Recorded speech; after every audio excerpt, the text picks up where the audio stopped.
Assalamualaikum warahmatullahi wabarakatuh. Hari ini saya akan melanjutkan penjelasan mengenai investasi pada sekuritas. Jadi salah satu bentuk investasi yang dilakukan oleh perusahaan itu adalah investasi pada sekuritas yang antara lain bisa berupa investasi obligasi dan investasi saham. Semuanya sudah tahu bedanya antara obligasi dengan saham. Jadi obligasi itu adalah surat tanda kepemilikan utang, sedangkan untuk saham itu adalah surat tanda kepemilikan perusahaan. Nah, pada materi ini nanti yang akan kita pelajari itu adalah terkait dengan perolehan investasi obligasi dan saham. Nanti akan dipelajari bagaimana cara menghitung ketika terjadi pembelian atau perolehan obligasi dan saham. Kemudian yang kedua adalah terkait dengan penjualan investasi obligasi dan saham. Dan yang ketiga adalah pelaporan investasi obligasi dan saham pada laporan keuangan. Untuk materi yang pertama yaitu terkait dengan perolehan obligasi. Obligasi yang diperoleh sebagai investasi jangka pendek itu akan dilaporkan sebagai investasi lancar sebesar biaya perolehannya. Jadi nanti ketika ada pembelian obligasi itu akan dicatat sebesar biaya perolehannya. Di sini yang perlu diperhatikan ketika terjadi perolehan obligasi itu ada dua kemungkinan. Yang pertama, obligasi itu tanpa bunga berjalan, dan yang kedua, obligasi itu dengan bunga berjalan. Nah, nanti lebih jelasnya perbedaannya akan kita simak di latihan soal. Nah, ini adalah contoh transaksi pembelian obligasi tanpa bunga berjalan. Di sini dicontohkan pada tanggal 1 Mei, PT Abadi membeli 50 lembar obligasi dari PT Agung dengan nilai nominal 5 juta per lembarnya, di mana obligasi ini dibeli pada kurs 98%, bunganya 18%, di mana bunganya dibayar setiap 1 Mei dan 1 November. Biaya yang dikeluarkan adalah biaya komisi broker dan biaya administrasi sebesar 1.225.000. Nah, untuk melihat apakah obligasi ini tanpa bunga berjalan atau dengan bunga berjalan, kita melihat pada tanggal pembeliannya, kita bandingkan antara tanggal pembeliannya dengan tanggal penerimaan bunganya. Di sini pembeliannya adalah 1 Mei. 1 Mei itu adalah pada saat tanggal penerimaan bunga, sehingga obligasi ini tanpa bunga berjalan. Maka perhitungan biaya perolehannya itu adalah sebesar harga kurs 98% dikali dengan 50 lembar dikali dengan harga per lembarnya adalah 5 juta, sehingga total harga kursnya adalah 245 juta, di mana ada biaya komisi broker dan administrasi. Maka jumlah yang harus dibayar itu adalah sebesar harga kurs ditambah dengan biaya komisi broker, pajak, dan administrasi, yaitu sebesar 246.225.000. Jadi untuk investasi obligasi ini atau pembelian obligasi ini, uang yang dibayarkan oleh PT Abadi adalah Rp246.225.000. Nah, maka jurnal yang akan dibuat oleh PT Abadi pada saat pembelian obligasi adalah dengan mendebet investasi lancar sebesar Rp246.225.000 dan mengkredit akun kas sebesar Rp246.225.000. Nah, ini adalah perhitungan dan pencatatan perolehan obligasi tanpa bunga berjalan.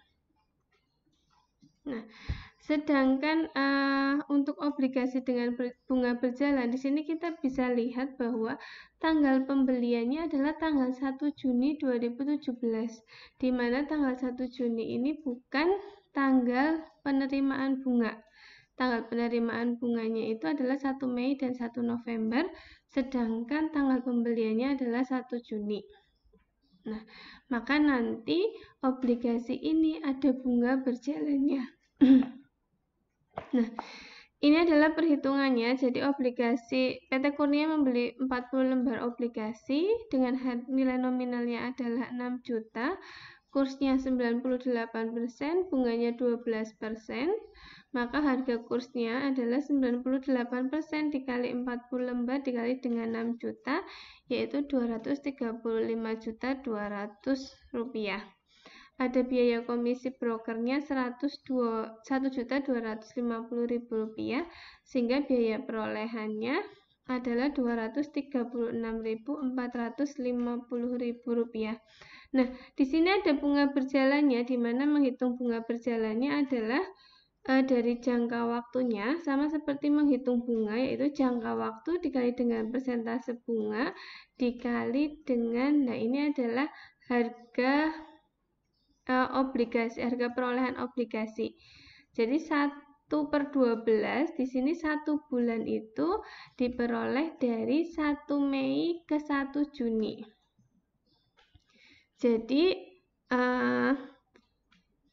bunga berjalan yang harus dibayarkan oleh PT Kurnia itu adalah sebesar 1/12 dikali 12% dikali 240 juta ini diperoleh dari 40 lembar dikali dengan 6 juta.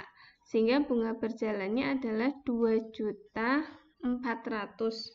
Maka jumlah yang harus dibayar itu adalah biaya perolehan ditambah dengan bunga berjalan, totalnya adalah 238.850.000 rupiah.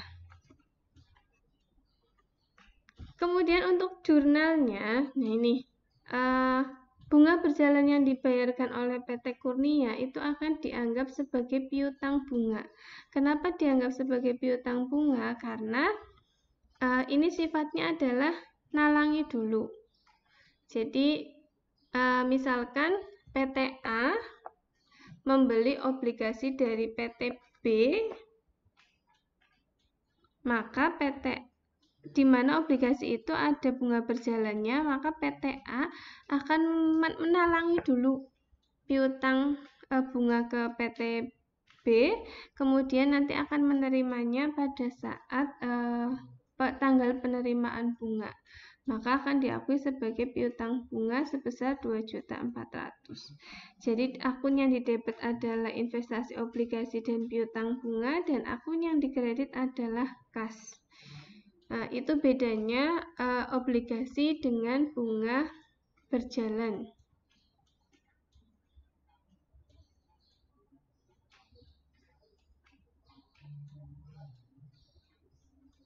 Nah, ini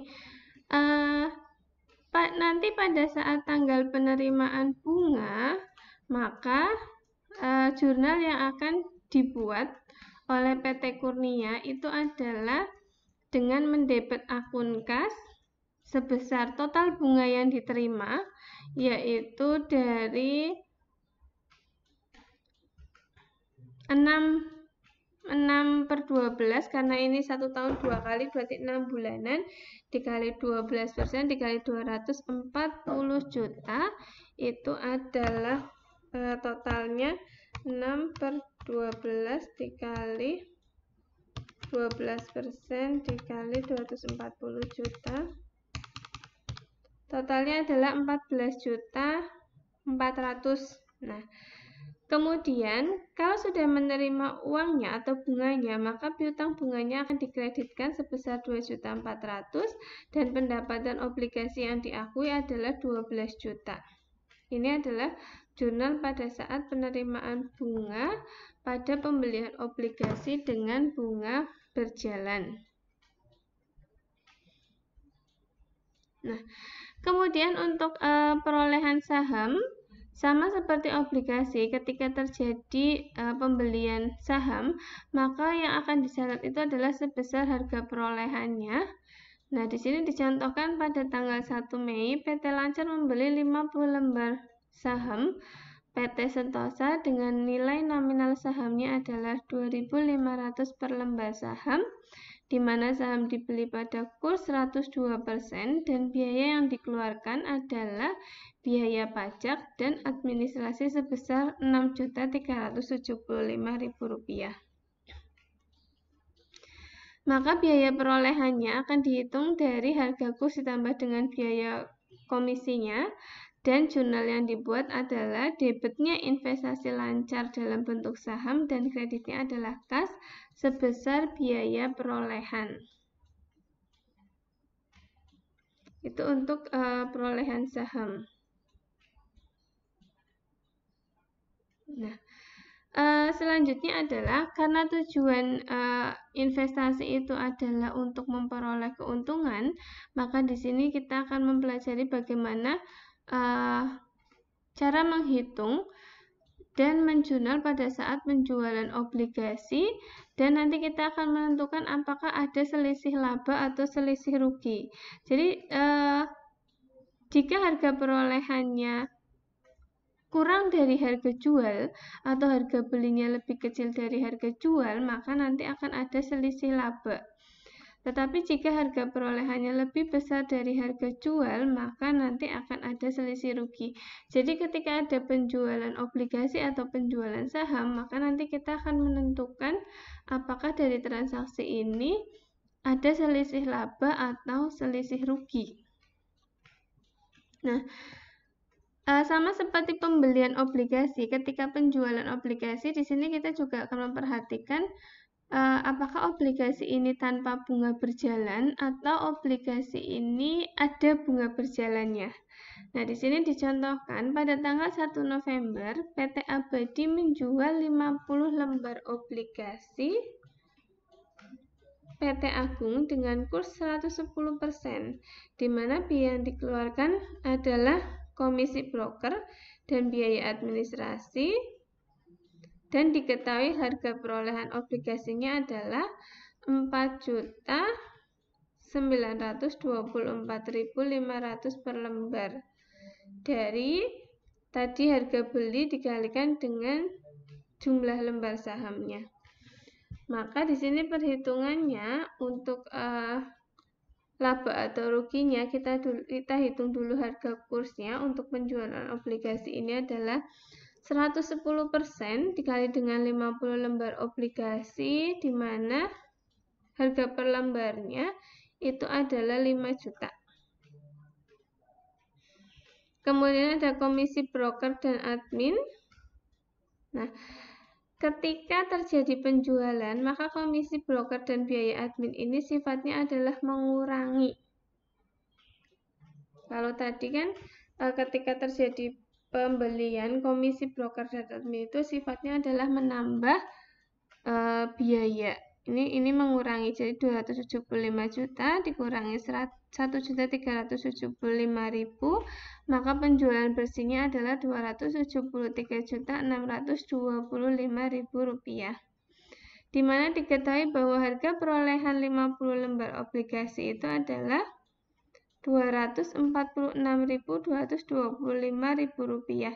Jadi harga jualnya itu lebih besar dari harga belinya, sehingga ada laba penjualan sebesar 27.400.000 rupiah.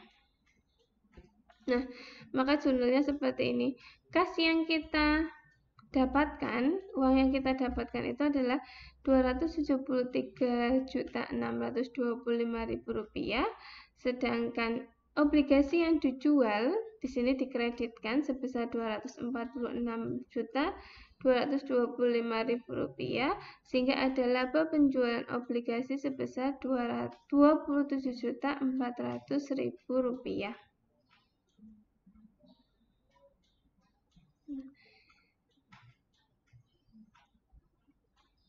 Itu terkait dengan penjualan obligasi tanpa bunga berjalan. Di sini contoh yang dicontohkan itu adalah contoh apabila ada selisih laba. Nah, untuk yang selisih rugi bagaimana Bu? Jika ada selisih rugi, nanti pasti rugi penjualan obligasinya akan di jurnal di sebelah debit. Nah, bagaimana cara menghitungnya? Cara menghitungnya sama seperti yang ada di contoh selisih laba ini. Kalian kalau akan mencoba, ini coba saja harga kursnya itu diganti 90% dengan semua angka yang sama, tetapi harga kursnya 90%, maka nanti akan ada selisih rugi. Dan selisih ruginya pasti akan berada di sebelah debit. Ini untuk obligasi tanpa bunga berjalan.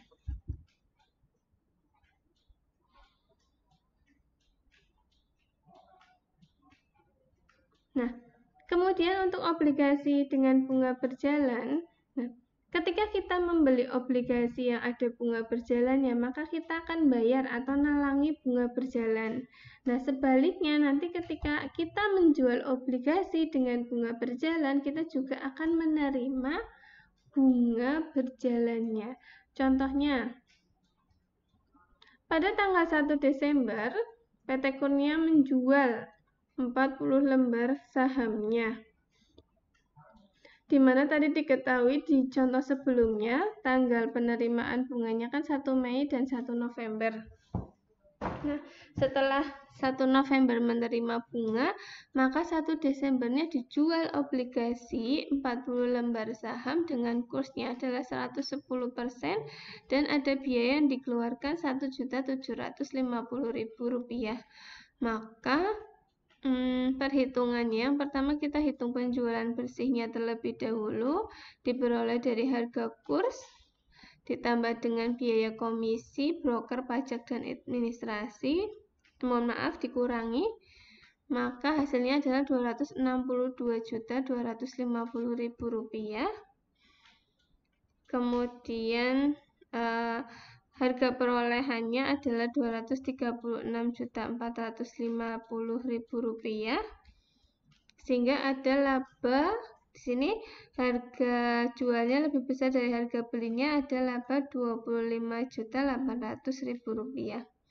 Kemudian bunga berjalan yang diterima itu adalah dihitung dengan cara 1/12. 1/12 ini kenapa ini 1 bulan? Karena dari November ke Desember itu 1 bulan, sehingga bunga berjalan yang diterima itu adalah sebesar Rp24 juta. 1/12 dikali 12%, 1/12 dikali 0,12 dikali 240. Ya, sebesar Rp24 juta. Sebentar saya cek perhitungannya dulu. 1/12 dikali 0,12 dikali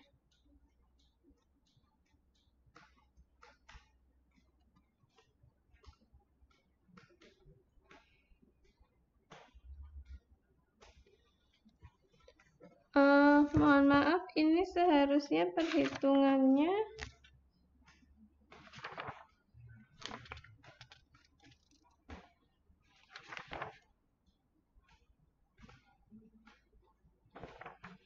harusnya 2.400.000 ya.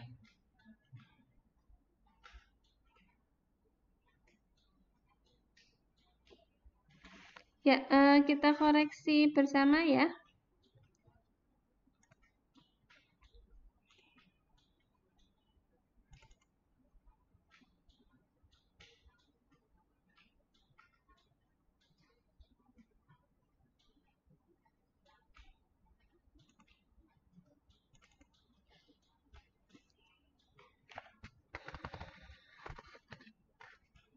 Jadi perhitungan yang ada di modul halaman 61 itu kurang tepat. Seharusnya bunga berjalannya adalah 2.400.000.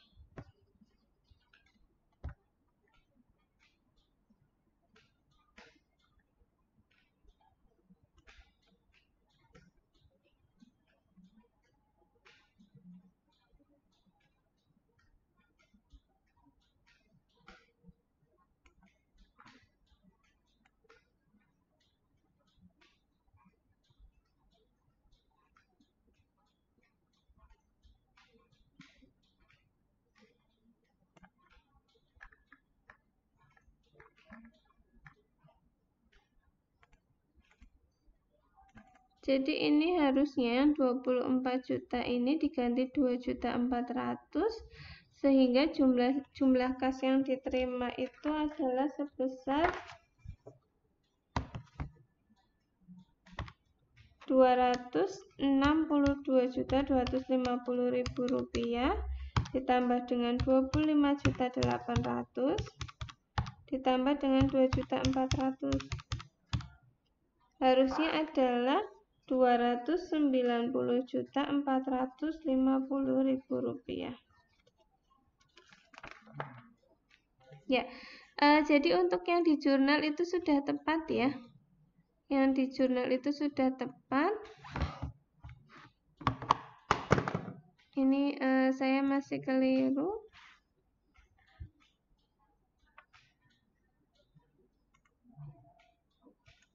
Ini harusnya 290.450.000. Investasi obligasinya sudah tepat. Ini diganti 2.400.000 seperti ini. Ini jurnal untuk penjualan obligasi ketika ada bunga berjalannya. Kalau yang rugi bagaimana Bu? Sama, kalau rugi itu berarti kalau kalian mungkin penasaran bagaimana kalau rugi, ini kursnya diganti saja 90%, nanti pasti hasilnya akan rugi dan nanti ketika menjurnal posisi ruginya itu adalah ada di sebelah debit, jadi rugi penjualan obligasi. Untuk penjualan saham, sama seperti penjualan obligasi, ketika terjadi penjualan saham, maka nanti kita akan menghitung apakah ada selisih laba atau selisih rugi dengan membandingkan antara harga perolehan saham dengan harga jual saham. Nah, di sini contohnya, pada tanggal 1 November 2017, PT Lancar menjual seluruh sahamnya pada kurs 115% dan ada biaya yang dikeluarkan.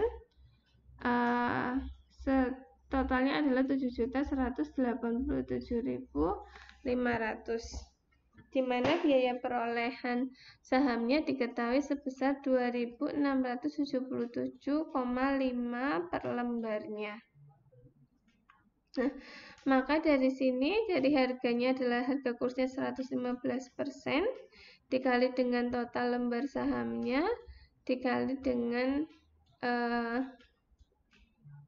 2.500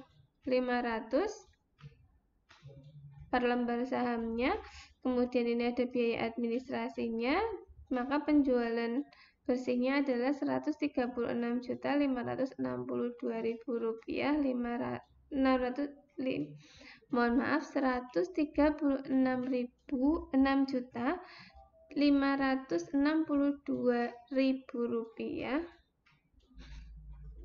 Mohon maaf salah terus ya, karena angkanya banyak, jadi saya bingung. 1.136.562.500 rupiah. Nah, akhirnya benar. Kemudian diketahui harga perolehan 40 lembar sahamnya adalah ini. Jadi dari dikali dengan biaya perolehannya, maka di sini ada laba ya, karena harga jualnya lebih besar daripada harga perolehan. Jurnalnya seperti ini. kas di debit sebesar uang yang kita dapatkan, kemudian investasi obligasi di kredit sebesar biaya perolehannya, dan ada selisih laba dari penjualan saham. Nah, itu adalah contoh perhitungan ketika terjadi penjualan obligasi dan penjualan saham, yang pada intinya adalah kita akan menentukan apakah ada selisih laba atau selisih rugi dengan membandingkan antara harga perolehan dengan harga jualnya. Kemudian untuk pelaporan dari investasi lancar ini, investasi lancar itu akan dilaporkan nanti ketika akhir periode itu adalah sebesar nilai wajarnya. Jadi nanti akan dibandingkan antara harga perolehannya dengan nilai wajarnya, dan yang dilaporkan adalah sebesar nilai wajarnya. Jadi jika di sini dicontohkan dari seluruh sekuritas yang dimiliki oleh PT Kurnia tadi ya, di mana harga perolehannya atau harga belinya sebenarnya 141 juta rupiah 500.000, tetapi setelah dihitung nilai wajar di pasarnya adalah cuma 129 juta 500.000 rupiah. Nanti yang akan dilaporkan di laporan keuangan itu adalah sebesar nilai wajarnya, sehingga perusahaan akan membuat penyesuaian untuk mengakui kerugian dari penurunan nilai ini. Kalau nilai wajarnya di sini, nilai wajarnya lebih kecil ya.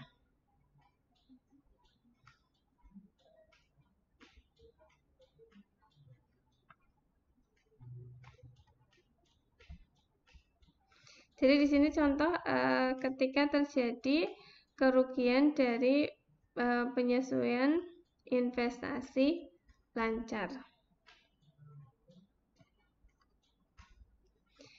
Ya, jadi itu adalah penjelasan terkait dengan investasi obligasi dan investasi saham. Nanti apabila masih bingung atau ada pertanyaan, kita bisa diskusikan via Google Classroom.